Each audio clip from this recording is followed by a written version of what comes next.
Hi everyone, and welcome to our next video. And in this lesson we will discuss height and width in CSS.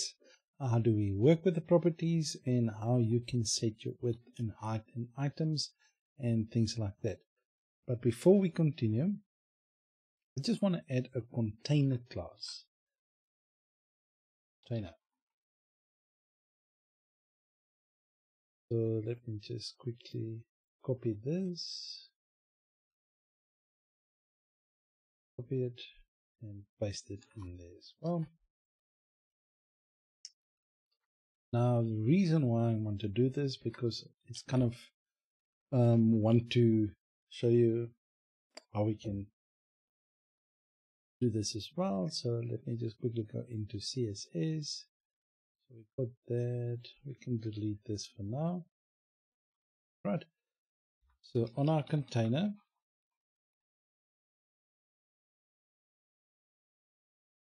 what we want to do is we want to add a margin of 0 top and bottom and auto left and right. So what this will do is actually will center our content. All right. So let's quickly go to our browser to see how this looks like.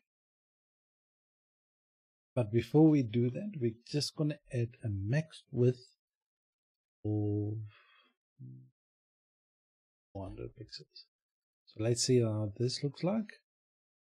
Alright, so we're in our browser at the moment. If we refresh, you will see we have a max width of 1400. Let's just zoom this like this. You can see how we have a margin there.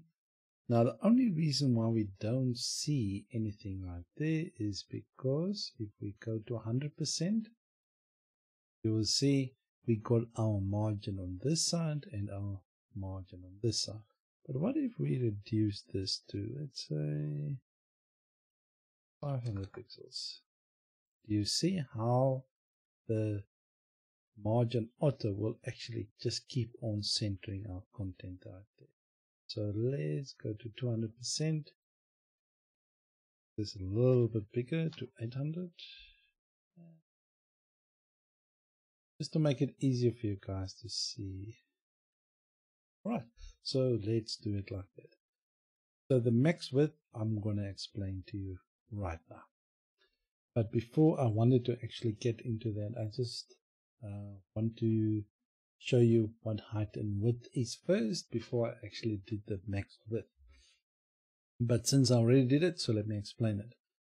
So what actually happens is the max width that this document will be 750 pixels. So it can be smaller, but it will not go bigger than 700 pixels. So with that in mind, let's go to CSS and then we can actually do height and width so that we can be able to see the different properties. Okay, so let's go. Alright, in VS Code, we got our container just to kind of keep everything nice and neat. So what I'm going to do, I'm not going to have such big, let's call this section 1. Let's do only the height right there. And let's do another section and call it 2. Right, so let's go and let's just leave it like that. So under 1. So this is the one that we have. I'm just going to delete the margins. What we can do is we can give it just a background color, say something distinct color, and let's give 2 a different color, the background color of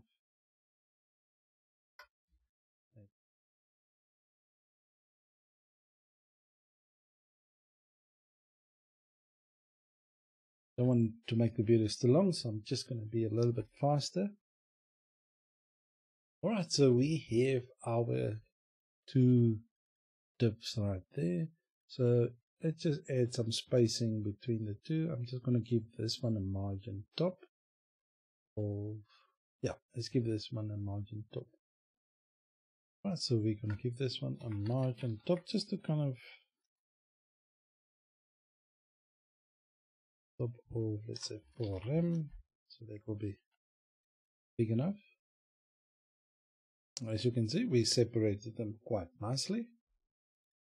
Now what we can do is we can give the second one a height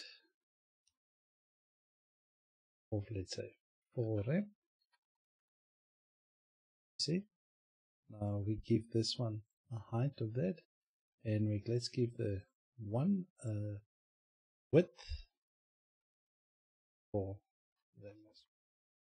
You can see quite easy to change the properties as well, but it's just a tester.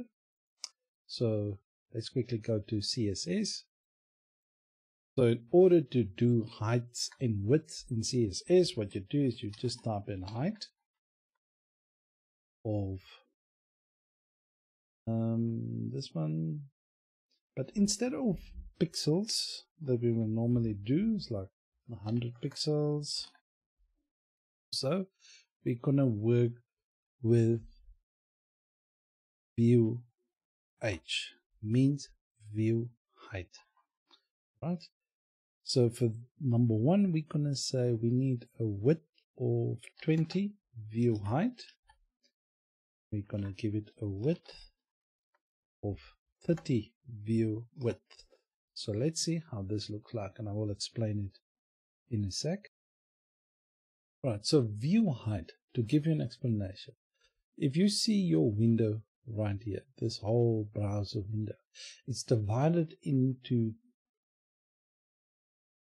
100. So from this side to, from this one side of your screen to that side of your screen, it's 100 view widths. Then it's divided into little sections of tens or ones, depends on how you want to see it, because you can actually work in tens or 12 or 13s or single digits. And your view height, this little part right here, it works exactly the same way. It's also divided in little sections of until from 0 to 100.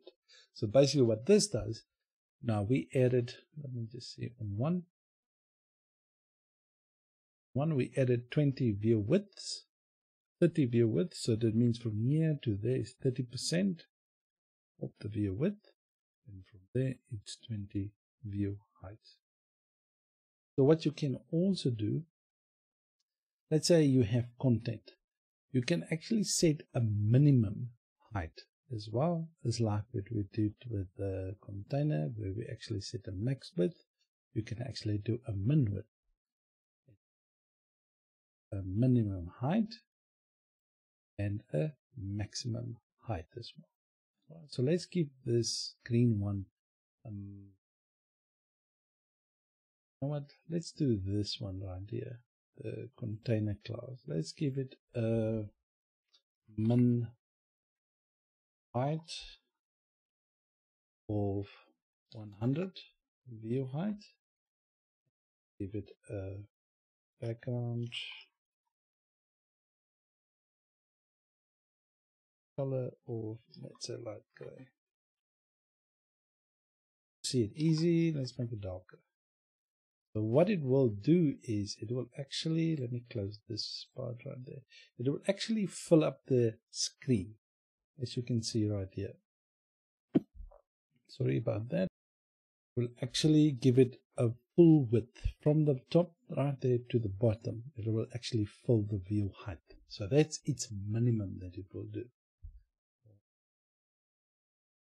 I think that is enough for width and height. So you can obviously do it in pixels, but it's quite, you need to understand view width and view height. So this is 100 view height. So as you can see, it takes up the full screen. Height wise, this one is 30 view widths. You can obviously do it in pixels or rem units or whatever units you feel most comfortable with. So that is 10 minutes of the video. Thanks guys for watching. I'll see you guys in the next one. Give it a thumbs up if you like the video, thumbs down if you dislike it, and please some constructive feedback in the comment section. Thank you guys for watching. I'll see you in the next one.